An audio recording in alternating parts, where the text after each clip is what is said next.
patriarchal. Yeah, I think that, our people family... People say it's patriarchal. I doubt it. I think I think the face is very patriarchal. Yeah. Right? But I think the family is run from the mother. That's very true. And every male respects a confident female. I am yet to meet someone who has said no to a very confident female. I've seen a lot of really powerful females in today's corporate sector, and they just command the floor. But that's just the mind, the mental state. But if you go in thinking like, look, there is a glass ceiling, maybe it could be gender inequality, it could be something else, you will always act like that, and eventually it will become a self-realization. It will be a self-fulfilling philosophy that will happen, and that will really limit you. So if you think it, you'll become it. If you think it, there will always be one. Okay. But if you are confident that you can break through it, then yes, it will take a lot of hard work. It will take a lot of, a lot of work and a lot of commitment. But moreover, it's just that mental attitude that you need to have in order to, spearhead and break the glass ceiling. So I'm going to veer off into a sort of a subtopic of what we've been speaking about so far. We talk about the mental attitude and how you can prepare yourself mentally to overcome adversity as well. But let's talk about appearance as well when it comes to being the part and then looking the part as well.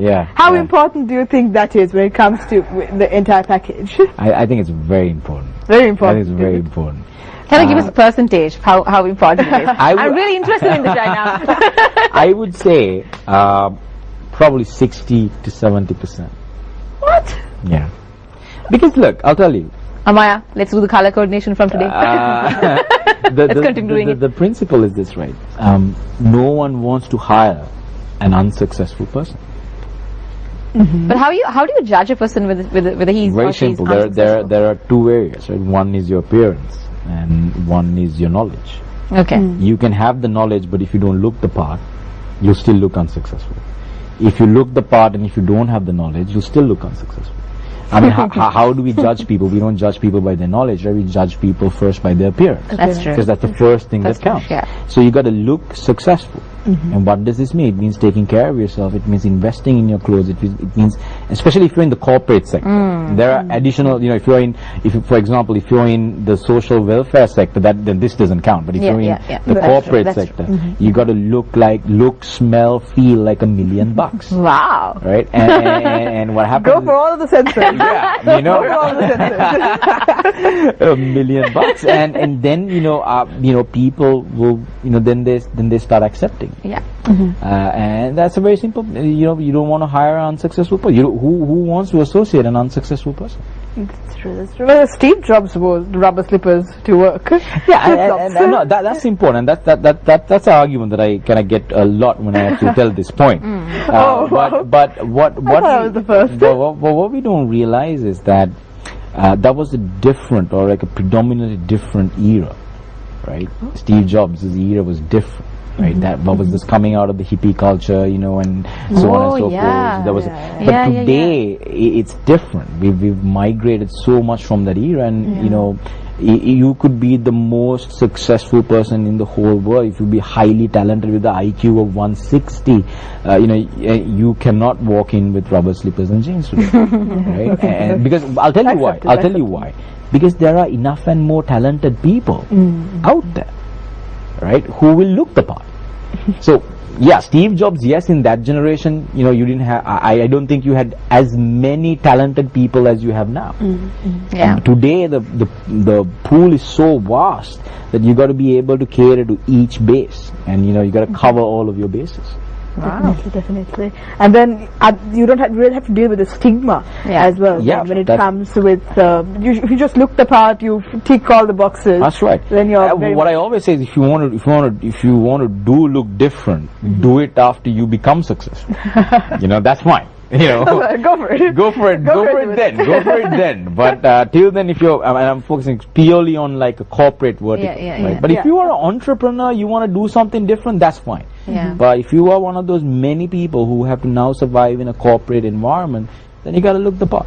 Definitely. But there's always this issue when it comes to employment, where you've been stuck in a rut for a while. Sure. And it's a cycle where you haven't had a job for, let's say, 6 months, right, and then you apply for employment, and then they ask you, why have you been unemployed for 6 months? And they take that as a reason to not employ you once again. It's a continuing cycle, which really does happen to people, and I personally know someone who's going through something like that at the moment as well, where, you know, you just can't get a break. And how do you get out of that rut? I would not hire someone who's been doing nothing for 6 months. I wouldn't hire. Doing nothing, absolutely nothing. Because at the end of the day, right, it's not the fact that you didn't have a job for 6 months. It's about what you did with that free time. So if you could show me that you've done A, B, C, D, you've got that, you did a bit of social work, you did a bit of research, you know, you did maybe contributed to an online blog, and if you show me that you've used your time productively, yes, of course I'd hire you. But companies would never hire someone who's done absolutely nothing for 6 months. But now that's tough. I know, because when you are in a rut, you don't have the motivation to do anything. And that's something I could totally relate to. But the problem is, then it comes to, once again, right, it boils down to just surrounding yourself by people who really motivate you, getting the right inspiration, and really making sure that every day counts. Definitely.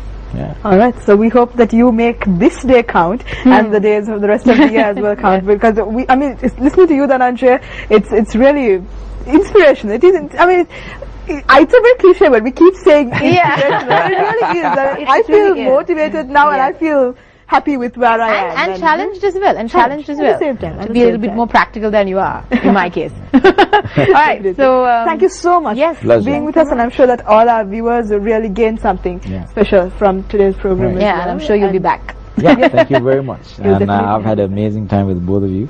And just probably one more story to go over. Is that all right? Okay, great. I could still remember, I used to have a schoolmaster who used to have this plaque in Latin.